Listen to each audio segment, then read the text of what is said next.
I've had a few here and there, excuse me, a few here and there, while I was at the airport or whatnot. But anyways, catching up project wise.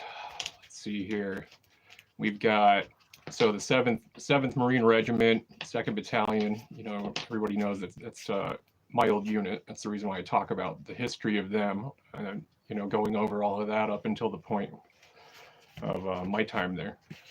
But somebody asked me about military history, tradition, things like that. When you're in a unit, you're assigned to your battalion, your platoon. There's just so much history. I mean, granted, our country's only over 200 years old. The Marine Corps turns 250 this year, but there's just so much history that we have. Like, for instance, 29 Palms, where the 7th Marine Regiment's at. That's also where battalions at, 1st Marine Battalion's out there, everything along that line. And the first Marine Battalion of the 7th Regiment, Chesty Puller, he was in lead of that. And any of you that don't know who Chesty Puller is, the guy had 5 Navy crosses, man. I mean, I don't know what else to say other accomplishment-wise or not. I mean, he fought in multiple conflicts. He led men. What's interesting, though, is when I was going over the Pacific, going over, 2nd and 7th, and their involvement there, I thought it was pretty cool that they had actually gone down to the other side of the island, reinforced it, and saved all those guys' asses. And, one thing that's interesting about, 2nd and 2-7 is the battalion's known as Havoc. And that is because they're always in some of the bloodiest fights in all the conflicts that have been going on since their inception. And as far as I know, to this very day, any type of battle engagement or whatnot, we've as far as combat goes, never lost. Now a lot of casualties have been taken. Back in 2008, there were 20 casualties in Afghanistan, Helmand Province, and then there was a lot of sad things that happened to a lot of great guys that came home afterwards. But I mean, it's just, there's so much history. It's just fun as hell for me to look back at this. I've walked past pictures of these men. I've walked, read all these citations and all these things they've done. And it's cool though,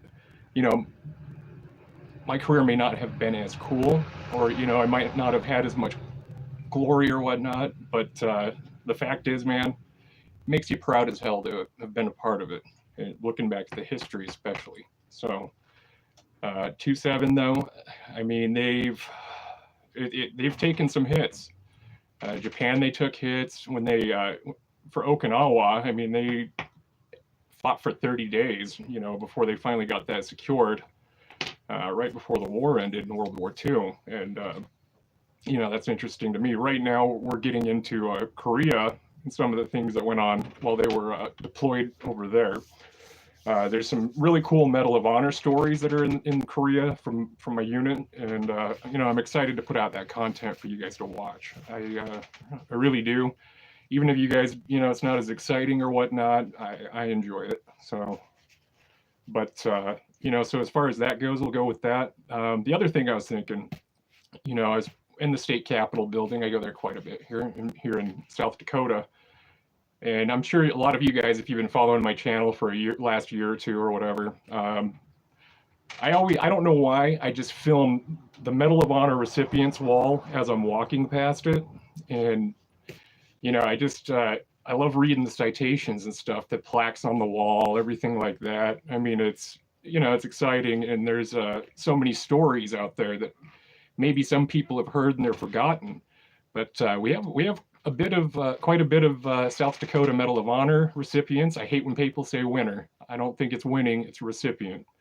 Because almost every single person that you watch interviews on or anything along that line, they all talk about how they didn't care for the medal. It was 87. One of the guys is like, it's my 87-cent piece that the government gave me for, saving my friends, something I would do anyways. So, I love their stories. I think that holds the military tradition better. The award system is a little screwy. Anybody that's on active duty or veteran would know that by this point. A lot of people that deserve some valorous medals and things don't get them. and a lot of people that do get them don't deserve them. But that's unfortunately not up to the enlisted guys, and that's not up to the individual. But it sucks. It's sad. I watched some of the other podcasts on here, and they're talking about Chapman and how they're not going to put him in one of the Medal of Honor displays or whatnot at the Naval Special Warfare Museum. Now, he was in the Air Force, if I recall, but it was also like the first Medal of Honor to be captured on they're flying over. You can actually see like the negatives of him, people he's fighting or whatnot, during that event, which unfortunately he ended up dying later on from his wounds, but he fought until the end. I mean, it's stuff like that it's like, damn, man, that guy, you just admire the hell out of it. And as sad as it is somebody to die, I look back and I think about it, and I think, you know what, though, if they could have died anywhere else in the world, that's probably where they would have wanted to die, because that's what they wanted to do. So, it's just a lot of admiration for that. I don't like the politics and crap that goes on nowadays, but as far as with the military, and what I hope happens with this election that just took place is that politics will be kicked out of the military. I mean, quite frankly, I think how they step in and everything is done for policy, politics, political, all this crap. You go from Black Hawk down, Battle of Mogadishu, Operation Gothic Serpent. They downed 4 of our helicopters. 2 of them, had massive casualties and right in the middle of Mogadishu and stuff like that. Those Rangers and Delta Force operators, they fought all night, trying to get back to either the airport or to the Pakistani arena that they were holding, as an operating base at the time. Those guys got back. They were loading up and ready to go back out to look for the pilots and look for them, Sugart and Gordon, go find them, because they were unaccounted for. And all of a sudden, they're loading their gear, getting ready to go back out, and they're told, no, don't do it.